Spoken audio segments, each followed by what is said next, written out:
Welcome to 99 TV big debate కు స్వాగతం. మనం ముళ్ళకం చేసుకుంటే బంగ్లాదేశ్కి ఒళ్ళంతా కంపరం పుడుతోంది. ఎందుకనో మరి బంగ్లాదేశ్ విదేశాంగ శాఖ సలహాదారు ఆయన ఇరిటేట్ అయిపోయారు. నోటికి ఏదొస్తే అది మాట్లాడారు.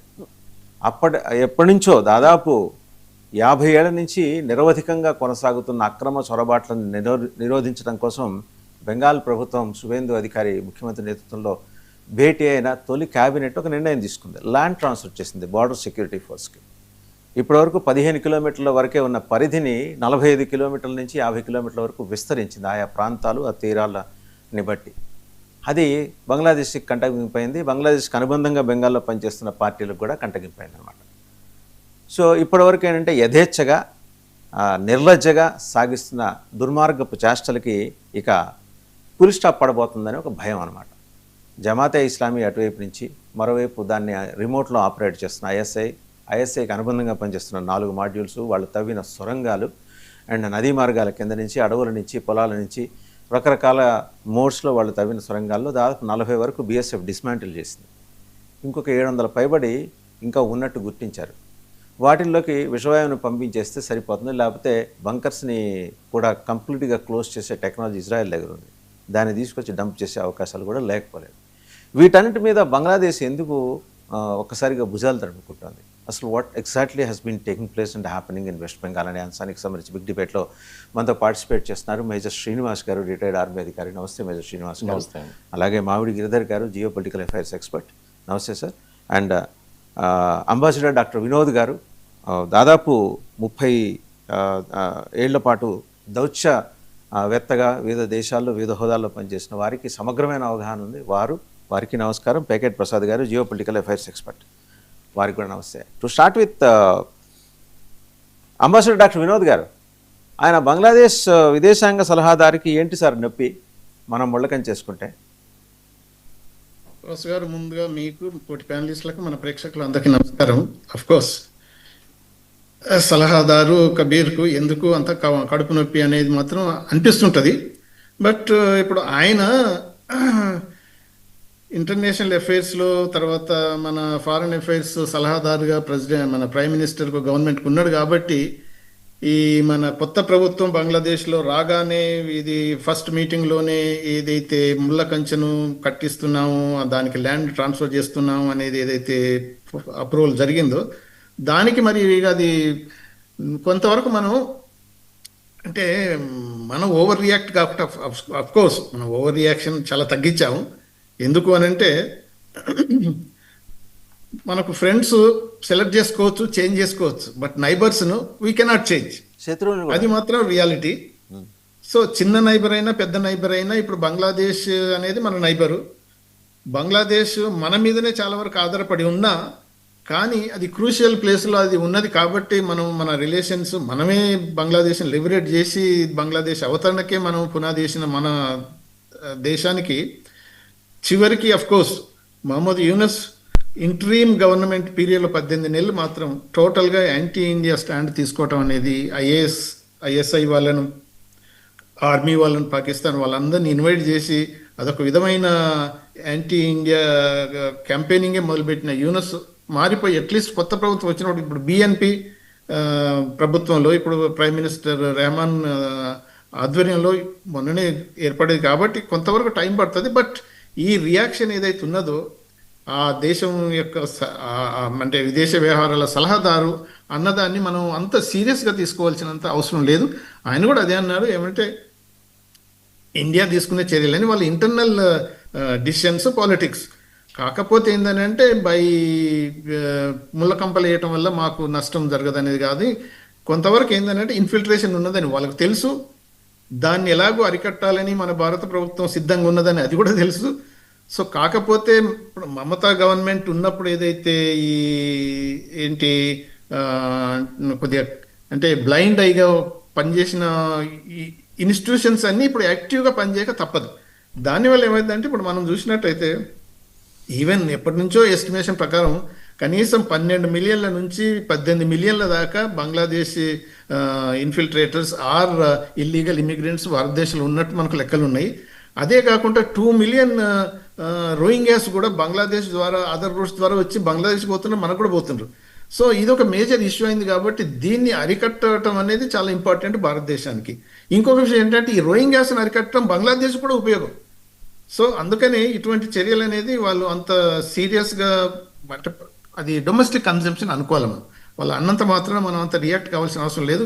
కాకపోతే ఏంటంటే అన్ఫార్చునేట్గా ఆ 18-month పీరియడ్ ఏదైతే రూల్ ఉన్నదో మహమ్మద్ యూనస్ది, అది ఇంట్రీమ్ గవర్నమెంట్, అన్లాఫుల్ గవర్నమెంట్ అని వాళ్ళే అంటున్నారు. Bangladesh is now they are saying unlawful గవర్నమెంటే, అది కాన్స్టిట్యూషన్ ప్రకారం జరగలేదు. అయితే టోటల్గా యాంటీ ఇండియా స్టాండ్ తీసుకోవాల్సి వచ్చిన పరిస్థితి ఎందుకు ఏర్పడ్డది అంటే of course there may be causes.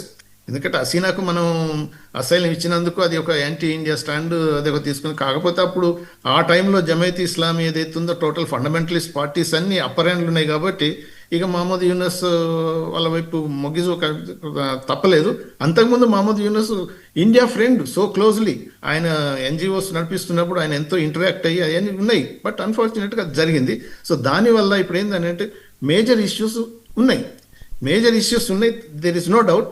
One by one మనం అఫ్కోర్స్ ఇండియన్ గవర్నమెంట్ చాలా పేషెన్స్ తోటి అంటే డీల్ చేస్తుంది బంగ్లాదేశ్ని. ఎందుకు అని అంటే బంగ్లాదేశ్ను ఉపయోగించుకోనికి చైనా మ్యాక్సిమం ట్రై చేస్తుంది. కాకపోతే పాకిస్తాన్ అనేది ఒకటి ఉంటుంది, ఏదో వీళ్ళు మిలిటరీ వాళ్ళు పోయినరు, లేకపోతే ఐఎస్ఐలు పోయినరు, ఈ టెర్రరిస్టులు పోయినరు, ఏదో చేస్తున్నారు. దాని అన్నిటికంటే మేజర్ ప్రాబ్లం మనకు చైనా వైపు పూర్తిగా బంగ్లాదేశ్ని టర్న్ చేసుకొని మనకు ఎన్సర్కిలింగ్ ఎంటైర్ ఇండియాని ఏదో చేయాలన్న పద్ధతిలో చైనా ఉన్నట్టు. కాబట్టి ఇప్పుడు ఫార్చునేట్గా ఆయన ఫారెన్ మినిస్టర్ అయితే ఇమ్మీడియట్గా వాళ్ళ స్వెరింగ్ తర్వాత మన ఇండియాకే వచ్చాడు. తర్వాత ఇండియా నుంచి కూడా మంచి మాకు కావాల్సిన అన్ని సంబంధాలు ఉంటున్నారు.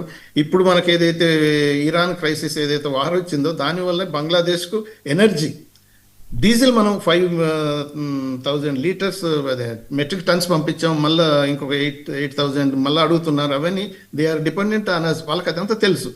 కాకపోతే ఏంటంటే ఇప్పుడు మనకున్న బైలేటరల్ రిలేషన్స్లో మనం బిగ్గెస్ట్ ట్రేడ్ పార్ట్నర్ వాళ్ళకు చైనా ఇప్పుడు. సో చైనా ఇన్వెస్ట్మెంట్స్ ఎక్కువ పోతున్నాయి అక్కడ.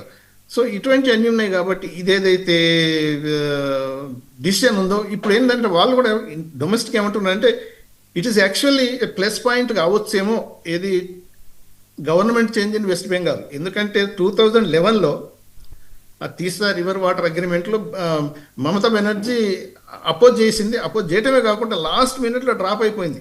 అక్కడ పోయి ఢాకాలో ఎన్ని సంతకాలు అయిపోతాయి అనుకున్నాం అప్పుడు. ఎందుకంటే మనకు ఇప్పుడు 37% వాళ్ళకి పోతే 42% మనకు వచ్చే ఆ ప్రపోజల్స్ అన్ని రెడీగా ఉండే. ఈవిడ మాత్రం బ్యాకప్ అయిపోయింది. ఇప్పుడు నవ్ ఏంటంటే they are raising their hopes. At least government of ఇండియాలో ఢిల్లీలో గవర్నమెంట్ వాళ్ళది ఉంది, మన వెస్ట్ బెంగాల్ గవర్నమెంట్ ఉంది కాబట్టి కొంతవరకు మనకు ఈ రివర్ వాటర్ మన షేరింగ్ ప్రాబ్లమ్స్ కొంతవరకు సాల్వ్ కావచ్చు. అలానే మళ్ళీ గ్యాంజెస్ వాటర్ కూడా మనకు ఎండ్ ఆఫ్ ది ఇయర్లో అది మన రెన్యువల్కి వస్తున్నది మన అగ్రిమెంట్స్. అటువంటి అప్పుడు కూడా ఉపయోగపడుతుందనే ఆశలు వాళ్ళకు ఉన్నాయి. న్యాచురల్గా ఉండొచ్చు, ఎందుకంటే అప్పుడు స్టేట్ గవర్నమెంట్ డిఫర్ చేయడం అనేది అన్ఫార్చునేట్ థింగ్.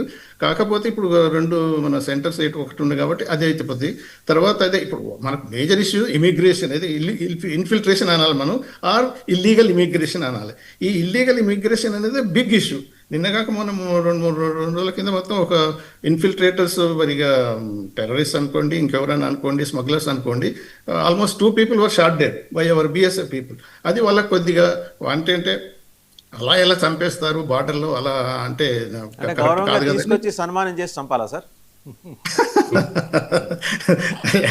పూలదండ వేసి చంపొచ్చేమని అది కూడా మనం అడగొచ్చు. కానీ అంటే ఇప్పుడు డొమెస్టిక్ పాలిటిక్స్లో కూడా వాళ్ళు ఎవరైతే రూలింగ్లు ఉన్నారో వాళ్ళు అనక తప్పదు కదా. ఇప్పుడు ట్రంప్ ఉన్నాడు కదా, ఏమేమి అంటున్నాడు ఎన్నెన్నో, అదే అలాగనే వాళ్ళు కూడా కొన్ని అనక తప్పదు. కానీ రియాలిటీ ఏంటంటే yes there is a problem.